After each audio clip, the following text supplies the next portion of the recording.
going to talk a little bit about my personal experience with the reading rush, some thoughts, feelings, opinions, and also just talk about a little bit of the conversation that's currently happening about the reading rush right now at the end of this video. So if you don't want to watch the vlog portion at all, then you can skip to this timestamp right here. You can hear me kind of wrap up my reading rush and also just talk a little bit about my feelings about what's going on right now. If not, then enjoy the vlog. Hello, welcome to day 6 of the reading rush. It is currently 1 a.m. I'm living my best life right now. I've decided that I want to try to make today's day of the reading rush for me kind of like a 24-hour readathon.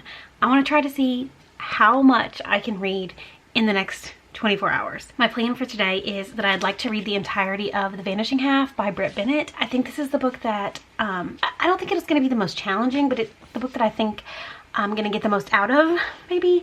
And so I want to just dedicate the entire day to reading it. This is my only goal for today, Saturday, the 25th of July, is to start and finish The Vanishing Half by Britt Bennett. So excited about what this day is going to bring. So wish me luck, although you're gonna be seeing this after the fact, so retroactively, wish me luck. I need you all to see what's going on right now.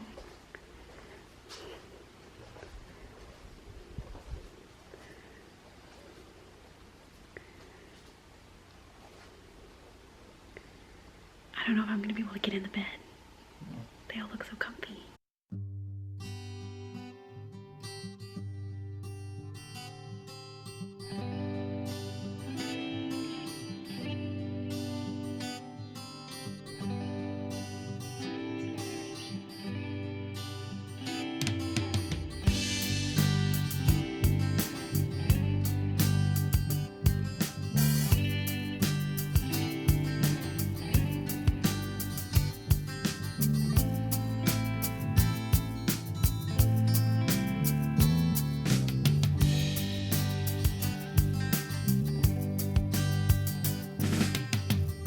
What are we doing today?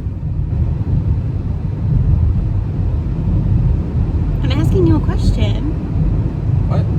What are we doing today? Looking fat for the camera. Oh my god. We're going swimming! Still looking fat for the camera. Oh my god, shut up.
All right, so as you may have guessed, the plan for the 24-hour readathon didn't quite go as expected. Cole and I ended up going to the lake today and we swam for like 4 hours. It's now like almost 8 o'clock or we're after 8 o'clock and we just got home. And yeah, so I didn't end up doing my 24-hour readathon like I was planning on doing, which I'm a little bummed about, but we had a really fun day, and it's so rare for Cole to get a Saturday off, so it was nice to get to spend the day together, and so just keep on going. I mean, it is what it is at this point. I took The Vanishing Half with me to the lake, and I managed to read a total of 30 pages.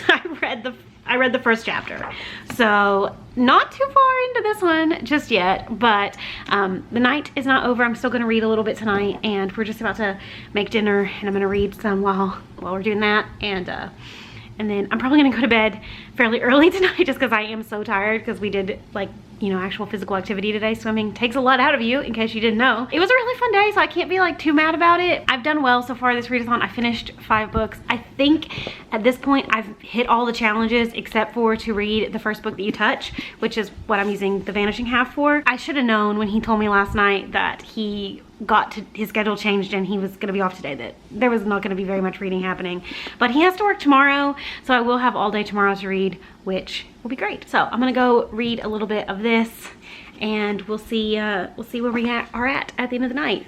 And like I said, we're about to cook dinner, so I'm excited about that because I'm very, very hungry.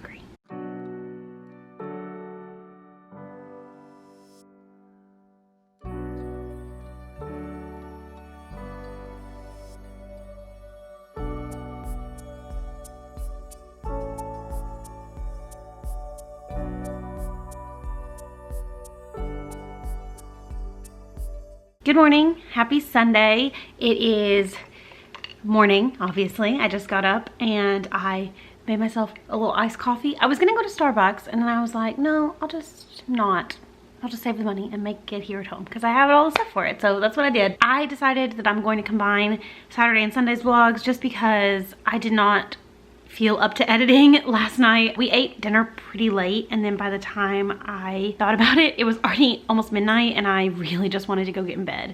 So we laid in bed and watched a movie for a little bit, and then I think I finally fell asleep around 1, and I just decided I was just gonna combine day 6 and 7, or Saturday and Sunday. I didn't really do much reading yesterday, so I don't really have, hello baby, I don't really have much to talk about on the reading front.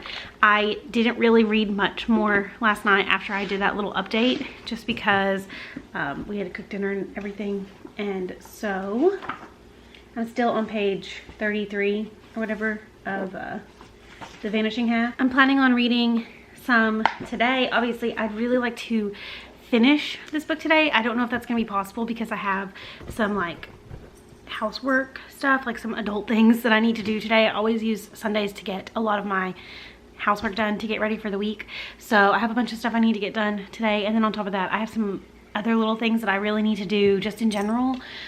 Like we still have a bunch of thank you cards to write for the wedding, and we haven't had time to do it, so I need to like work on that today. So I don't know how interesting this vlog is going to end up being just because of all the like adult things I have to do, but I'll do my best to do something fun or interesting at some point, and we'll just see how the day goes. I'm gonna drink my coffee.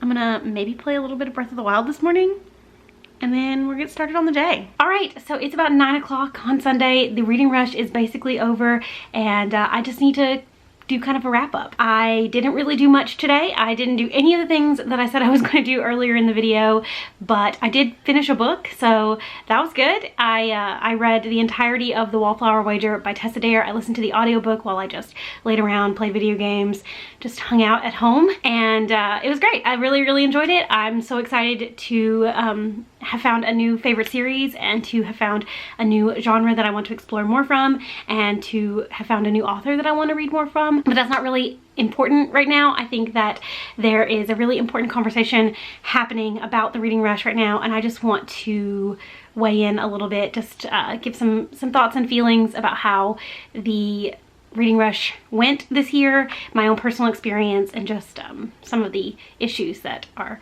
not necessarily just coming out, but are really being discussed right now. So if you haven't seen it on Twitter or anything like that, there has been a conversation happening about the Reading Rush group book and the fact that the hosts chose not to prioritize reading that book, but then still held a live show to discuss that book, and then just kind of like laughed about how they didn't finish the book. And the book in question is Such a Fun Age by Kylie Reed, which I haven't read, but I really want to. It's been on my TBR since I first saw people talking about it last year. Because I haven't read the book, I can't give you a synopsis of it really, but from what I understand, it is about a black girl who is a nanny for a white family, and one night she takes the child to the grocery store and someone accuses her of kidnapping this child, and it becomes kind of an issue, and the mom of the family, the white woman, I think kind of centers the conversation around herself and her own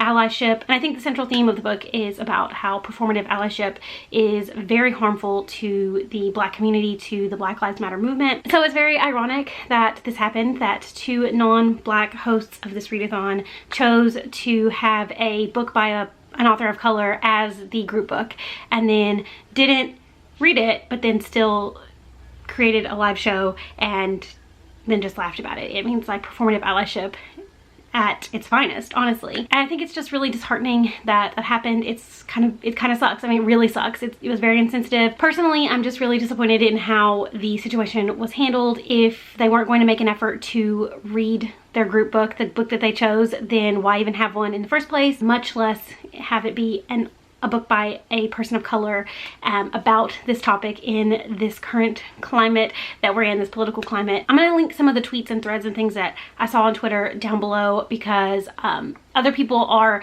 a lot more eloquent about how they feel about this, especially creators of color, people that this really affects on a very personal level, are doing a much better job putting into words the situation than I am. I will say that I think that one of the reasons that the Reading Rush is so beloved is because of the nostalgia factor. When it was first created, the Booktubeathon was the only week-long readathon for Booktube. It was the first time that there was a readathon specifically for people on Booktube, for the community to come together and read for a whole week. And obviously, as the bookish internet has grown, as Booktube has grown, the readathon isn't just for Booktube anymore. It is for Twitter and Instagram and blogs and YouTube still, obviously. Chances are, if you are a bookish person on the internet, then you have participated in the Reading Rush, or at the very least you've heard of it. So it's a readathon that did at one point bring all of the bookish internet together. At this point in 2020, readathons are so common now. I mean, there's a readathon for everything. If you want a readathon that is geared towards one specific thing, whether it be a genre of books, whether it be a marginalized community, whether it be a theme of books, then there's a readathon for it. And so I think in general, like the bookish internet, the Booktube, Book Twitter, Instagram, everything has really moved past the need for a readathon that advertises itself as being solely for the bookish internet, but then really becomes more about the merch that they can sell.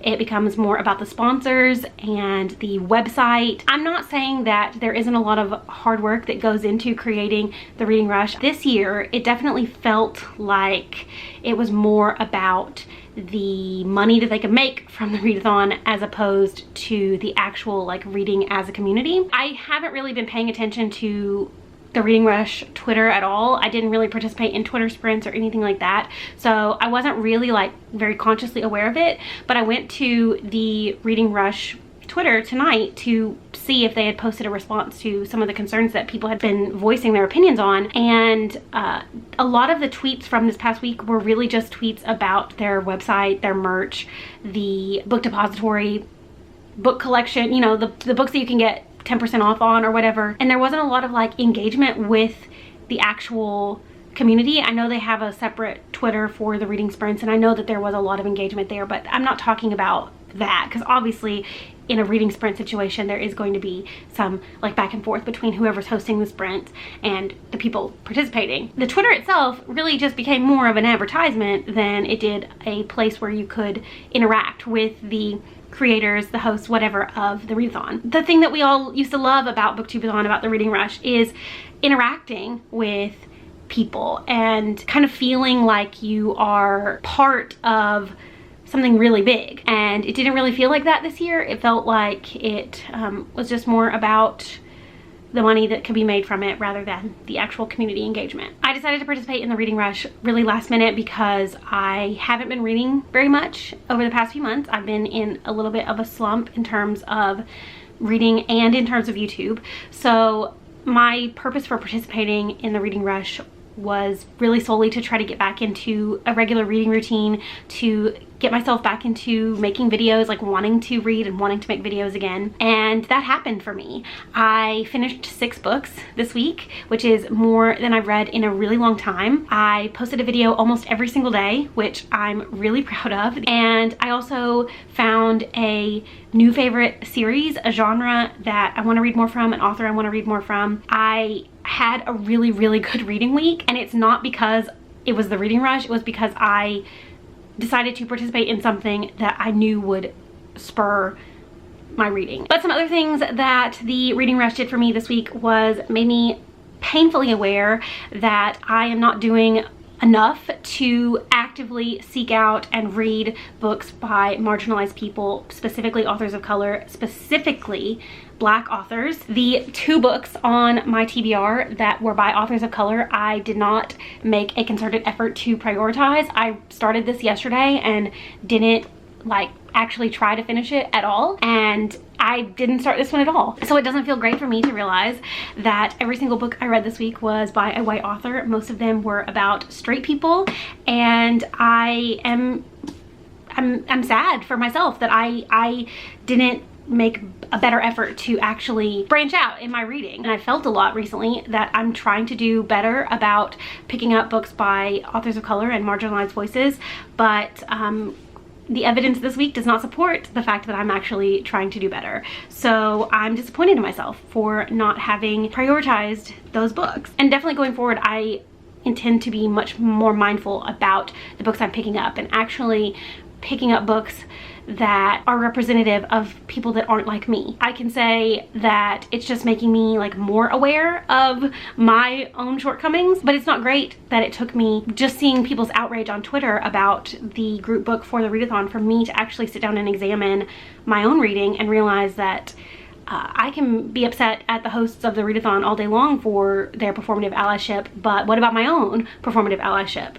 So going forward, I need to be better. I need to do better. So I think this is kind of like a kick in the pants that I needed to actually be a lot more aware and to be actually actively seeking out stories and books that are about and by people that are not like me. And I'm certainly not trying to center the conversation on myself. Obviously, I hope that's not how it comes across. I'm just, you know, I've had some realizations about myself in the course of this whole conversation that make me feel like I'm no better than them. So I also need to do better. I'm very interested to see how Ariel and Raylene handle the criticism and everything going forward. I want to know what they're going to do to actually make change for their readathon. If it's something that they're actively going to try to do better on. If not, then I don't think there's a reason to have the Reading Rush anymore. There are so many other readathons that promote marginalized voices that if this one that they advertise as being the big book community wide readathon isn't going to step up to the plate and raise the bar to also continue those conversations and to actually try to be better, then I don't think they need to have it anymore. So that's just kind of my thoughts, feelings, opinions, whatever about the Reading Rush. Like I said, there are creators of color that are having much more eloquent conversations about this on Twitter. So I'm gonna leave some links down below. Go check it all out. So I guess that's really it for me for this video. I'm gonna go start Such a Fun Age because I'm very excited to read it. And I hope that you all have just the best week possible. Thanks for watching, and I will see you all again soon.